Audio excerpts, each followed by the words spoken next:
Plus সব খবর সব সময়। আবারও তৃণমূলের গোষ্ঠীদ্বন্দ্ব প্রকাশ্যে। তৃণমূলের প্রাক্তন সংখ্যালঘু সেলের নেতা রিঙ্কু চৌধুরীকে ব্যাপক মারধর করার অভিযোগ থুপসড়া অঞ্চলের তৃণমূল নেতৃত্বের বিরুদ্ধে। জানা গিয়েছে, সোমবার রিঙ্কু চৌধুরী বাসাপাড়া থেকে জেলা পরিষদের প্রাক্তন পূর্ত কর্মাধ্যক্ষ কেরিম খানের সঙ্গে দেখা করে তার নানুরের বাড়ি ফিরছিলেন। অভিযোগ, সেই সময়ই তার পথ আটকে দাঁড়ায় এলাকারই তৃণমূলের নেতৃত্বরা। তারপরই তাকে শাবল লাঠি দিয়ে বেধড়ক মারধর করা হয়। রিঙ্কু চৌধুরীর দাবি, তাদের হাতে আগ্নেয়াস্ত্র ছিল এবং তারা তাকে প্রাণে মেরে ফেলার চেষ্টাও করে। তার আরও দাবি, এই সমস্ত তৃণমূল কর্মী সমর্থকরা সকলেই জেলা পরিষদের সভাধিপতি কাজল শেখের অনুগামী। তিনি অনুব্রত মণ্ডলের অনুগামী হওয়ার কারণেই তারা তাকে মারধর করে বলে অভিযোগ রিঙ্কু চৌধুরীর। এই ঘটনাকে কেন্দ্র করে ব্যাপক চাঞ্চল্য ও উত্তেজনা ছড়িয়েছে নানুরে। গুরুতর আহত অবস্থায় প্রথমে রিঙ্কু চৌধুরীকে নানুর ব্লক প্রাথমিক স্বাস্থ্যকেন্দ্রে নিয়ে যাওয়া হয়। সেখান থেকে তাকে প্রাথমিক চিকিৎসার পর বোলপুর মহকুমা হাসপাতালে নিয়ে আসা হয়। যদিও এ বিষয়ে তৃণমূলের গোষ্ঠীদ্বন্দ্বের বিষয়টি পুরোপুরি অস্বীকার করেছেন নানুর ব্লক তৃণমূল সভাপতি সুব্রত ভট্টাচার্য। তিনি বলেন, চাকরি দেওয়ার নাম করে এই রিঙ্কু চৌধুরী বহু মানুষজনের কাছ থেকে টাকা নিয়েছে। সেই মানুষজনদের মধ্যেই কিছু মানুষজন রিঙ্কু চৌধুরীর খোঁজ করতে আসে আমার কাছে। হয়তো তারা মারধর করেছে কিনা জানা নেই, তবে এটা তৃণমূলের কোনো গোষ্ঠীদ্বন্দ্ব নয় বলে জানিয়েছেন নানুর ব্লক তৃণমূল সভাপতি সুব্রত भट्टाचार्य। और वो एक्सरे भी लिख दिया हूँ मैं, ठीक है, वो एक्सरे भी कराना है, ठीक है। দেখেছেন, দুদিন আমার উপরে অ্যাটাক হয়েছে, আমাকে এর আগেও মারধর করেছিল, আমরা সবাই জানেন। আজ আমি কেরিম খান অসুস্থতা আমি দেখতে গেছিলাম। ফিরার পথে পাড়ার ব্রাহ্মণের কাছে কাজল শেখ আর ফিলিপ শেখের কিছু লোক, মহিম শেখ,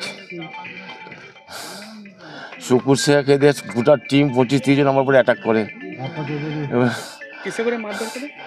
বন্দুকের বাঁটে করে পাঁচজনে মারে, গায়ে থেকে নামায় এবং মাটা ঘরের জন্য নিয়ে তুলে নিয়ে পালাবার চেষ্টা করেছিল। একটা গোয়াল বাড়িতে ভরে আমাকে বন্দুকের বাঁটে করে এবং রডে করে শাবলে করে হাতটা পুরো বেরিয়ে ভেঙে দেয়। হ্যাঁ, মানে বন্দুক কটা ছিল? বন্দুক সবারই কাছে ছিল। কতজন ছিল মোটামুটি? 25 থেকে 30 জন। 25-30 জন। হ্যাঁ, মানে আপনি বাসাপাড়া থেকে ফিরছিলাম। মানে কেন আপনার উপরে অত্যাচার হয়েছে?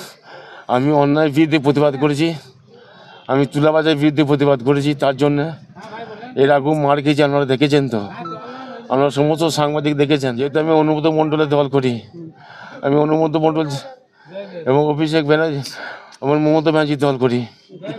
আমি মমতা ব্যানার্জির উন্নয়নের সাথে থাকি। তার জন্যে ওদের বক্তব্য কে তার দল করা যাবে না, কেরিম খানকে দেখা যাবে না। তাই 11টা 11:30টার সময় কয়েকজন ছেলে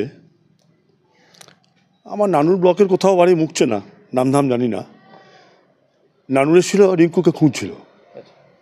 আমি জিজ্ঞেস করছিলাম কেন। সে বলল 3-4 বছর আগে রিঙ্কু নাকি বেশ কয়েকজনের কাছে, কারো কাছে 3 লাখ, কারো কাছে 4 লাখ টাকা নিয়েছে চাকরি দেওয়ার পরিবর্তে।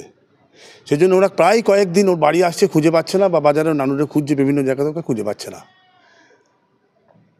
এটা শুনলাম, এবং মারধর করেছে ব্যাপারে এসব কিছু জানি নাই, তাদের কাছ থেকে শুনলাম আর কি। রিঙ্কু চৌধুরীকে তারা বেশ কয়েকদিন খুঁজে বেড়াচ্ছে, পাচ্ছে না। তার সাফ দাবি যে সে অনুব্রত মণ্ডলের সঙ্গে দল করে, তার জন্য তাকে মারধর করা হয়েছে। আমার জানা নেই, তার বক্তব্য হতে পারে। সে তো পাগলে কিনা বলে, ছাগলে কিনা খায়। আমিও তো অনেক কিছুই বলতে পারি। তৃণমূল কংগ্রেসের সঙ্গে যুক্ত আছে এখন, আর তৃণমূল কংগ্রেসের সঙ্গে যুক্ত নাই। কোন দল করে এখন বলতে পারবো না, সেটা তার ব্যক্তিগত ব্যাপার। নাম করছে আর কি, সেই যে নামগুলো করছে না, সেটা তো ওর ব্যাপার। ও মার খেলো, কোথায় মার খেলো তাও জানি না। তবে আমি একটা বললাম যে ওকে কিন্তু বেশ কিছু লোক খুব রাগান্বিত অবস্থায় বেশ কয়েকদিন ওর বাড়ি আসছে, নানুরে বিভিন্ন জায়গায় যেখানে যেখানে বসে সেখানে খোঁজ করছে। আমি জিজ্ঞেস করছিলাম কারণ কি। কারণ ওই একটাই বললো যে ওদের কাছ থেকে নাকি প্রায় 3-4 বছর হলো কারো কাছে 4 লাখ, কারো কাছে 5 লাখ টাকা নিয়েছে, চাকরি দেওয়ার পরিবর্তে নিয়েছে। এখন তার কোনো হদিশ পাওয়া যাচ্ছে না, সে দেখা করছে না বা ফোন ধরছে না। হলেও হতে পারে, আমার মনে হলো ছেলেগুলোকে দেখে মনে হলো খুব রাগান্বিত। তৃণমূলের গোষ্ঠীদ্বন্দ্বের কোনো না, তৃণমূলের গোষ্ঠীদ্বন্দ্বের ব্যাপার কিছু নয়।